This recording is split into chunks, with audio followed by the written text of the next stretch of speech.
Nandito po sa atin sila Mr. Roland Malasaga, Ranulfo Loren, and Mr. Michael Dolarican. Reklamo nila ang kanilang kumpanya dahil sa hindi tamang pasweldo sa kanila at hulog ng kanilang benepisyo. Ayun. Okay. Mga security guard po mga sila. SG natin to, mga astig na SG. Yun. At yung kanilang agency na Abram nasa Security. telepono na. Si Arnel Villar, yung operations manager. Magandang hapon po sa inyo, Sir Roland. Sir, magandang hapon, sir. Okay. 450 lang po ang pasahod sa inyo, 12 oras. Yes, sir. At kayo po ay nagdu-duty saan? Sa Dituason, sir. Dito lang sa NCR. QC, sir, QC. 537 po yung minimum, so kapos po silang 87 pesos. Plus yung OT pa. Yes, sir, 4 na oras. 4 na oras. Malaki-laking pera to. Kinukompute nyo ba? Dapat kinukompute nyo to parang ginagawa doon sa baba.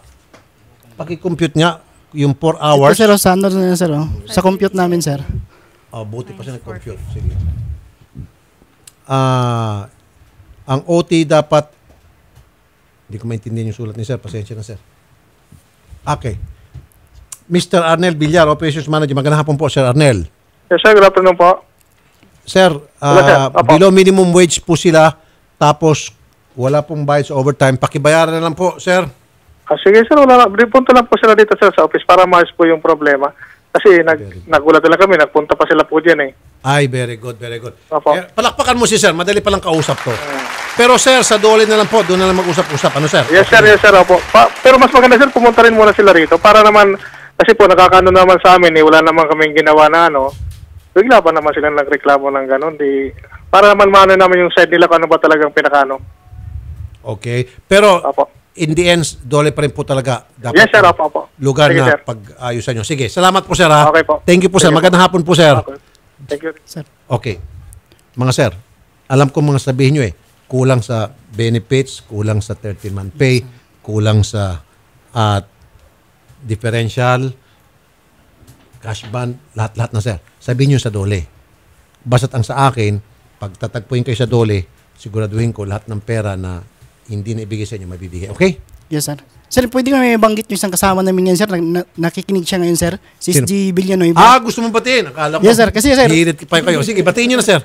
Batiin nyo na. sa kasamahan ko ngayon si SG Villanueva, sir, nag-launch siya ng ano, sir, pag-ibig. Hanggang nung October pa, namatay yung tatay niya. Okay. Hanggang ngayon, wala pa rin, sir. Yun ang sakit, sir, eh. Sinawa ko sa kanya, namatayan na nga siya kasi nung ano, nagmamakaawa siya nga, lumapit din sa amin ng ano, kung anong gagawin niya. Ang sa akin naman, hanggang ngayon, yung loan niya ng pag-ibig, wala pa rin. Yan po, dapat isa yun sa mga pag-uusapan kapag nagkaharap na kayo ng inyong operations manager sa dole. Kaya nga sabi ko kanina, sir, lahat ng mga concerns ninyo, ipunin nyo yan. Kumbaga, mas maganda siguro sa isulat nyo yan. Para pag nagkaharap na kayo sa dole, pwede nyo nabasahin yun. Di ba? Yes, sir. Mas maganda ho inakasulat kaysa i-memorize nyo. Di ba, sir? Lahat po ng mga concerns nyo, tapos lahat po ng computation nyo, pakita nyo doon sa dole. Yes, sir. Okay? Mr. Alex San Diego, Labor Inspector ng Dole. Magandang hapon po, Sir Alex. Hello, magandang hapon po. Sir, sa tulong po ninyo, pag-ayusin po natin itong kanilang agency at saka itong mga SG natin. Ano po, Sir Alex? Opo. Ayun. Sir Alex, maraming salamat po, Sir Alex, ha? Sige po. Ganun po. Okay? Next week, sir, marami na kayong pera. Okay? Thank you, sir. Salamat, sir. Gandang hapon po, sir. Mabuhay ko kayo, sir. God bless. Thank you.